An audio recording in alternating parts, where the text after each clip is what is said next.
नमस्कार बच्चों, आप देखना शुरू कर चुके हैं online classes for class 12 physics. इसमें आज हम एक न्यूमेरिकल करते हैं, चैप्टर 2 से ही है। So that the force on each plates of a capacitor plate parallel plate capacitor has a magnitude equal to 1/2 QE. This force we have to show where Q is the charge on the capacitor and E is the magnitude of the electric field between the capacitor plates. These are the capacitor plate with area A and the distance between the capacitor plates is D. और outside electric field 0 होता है, हमें पता है। इसके बीच में electric field की value E है। और तो इन सब चीज़ों को लेते हुए हमें फाइनली ये प्रूव करना है।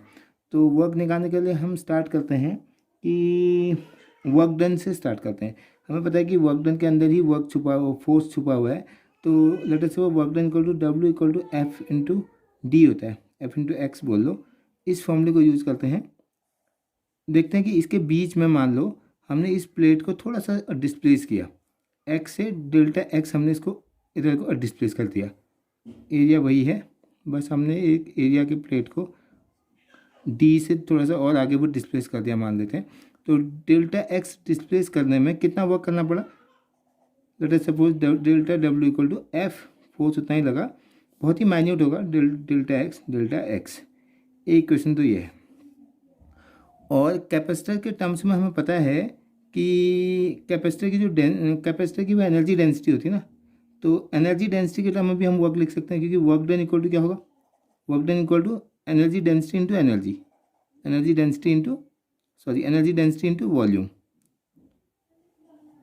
Change in volume, energy density into volume. ये इससे भी कर सकते हैं। अगर हमें वॉल्यूम को चेक करना है, इसको थोड़ा सा और एक्सप्लेन करें, एनर्जी डेंसिटी U और डेल्टा V को हम लिखते हैं क्योंकि एरिया में तो कोई चेंज आया नहीं, तो area into delta x। This is equation number 2। From equation 1 and 2 we can write that F delta x equal to energy density area delta x is the displacement, delta x cancel, but we will get F equal to energy density U into A. Now we solve this U and we know that U equal to, for any parallel plate capacitor, energy density equal to 1/2 epsilon naught E square and capital, चलो इसी को रखते हैं सीधे सीधे। तो what we will get F equal to 1/2 epsilon naught E square into A. Now if we solve it one more step, then 1/2 epsilon naught, एक E को मैं छोड़ देता हूँ और A को भी बाहर यहाँ रहने देता हूँ, एक E एक्स्ट्रा कर देता हूँ।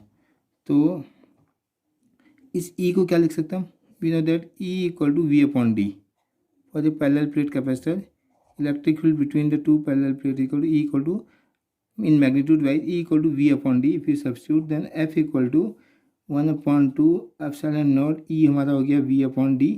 A लिख लेता हूँ पहले, V/D और एक E एक्स्ट्रा है। तो इतना part epsilon naught A/D is the capacitance of the parallel plate capacitor. C we have V and we have E, and we know that from the capacitor C equal to Q equal to CV. So what we will get? F equal to 1/2 Q into E. So this is the relation proved. Proved means proved he work type से show कर दिया हमने इसको। तो ये तो था इसका पहला पार्ट। इसी क्वेश्चन में दूसरा पार्ट था, explain the origin of factor 1/2। जैसे कि हमें पता है कि किसी फोर्स के फॉर्मूले में तो नॉर्मल वे में हम क्या कहते हैं, force equal to Q into E, F equal to QE पढ़ते थे। यहाँ पर 1/2 का फैक्टर कहाँ से आ गया है? इसको कैसे तुम इसको एक्सप्लेन करोगे? तो इसको एक्सप्लेन करना है तो 1/2 का मतलब क्या है, ये क्यों आया? देखो Q तो मैं तो कोई फ़र्क नहीं पड़ा, लेकिन इलेक्ट्रिक फील्ड वाला जो टर्म है ना, कैपेसिटर प्लेट्स के अंदर इलेक्ट्रिक फील्ड E है, कैपेसिटर प्लेट के बाहर क्या है? 0 है। तो इसका एवरेज लिया है। If you calculate the average वो electric field for this capacitor, it will come 0 plus E divided by 2 equal to 1/2. So this factor is coming only due to the average value of the electric field. So the force will also be the average 1/2 QE for the case of capacitor.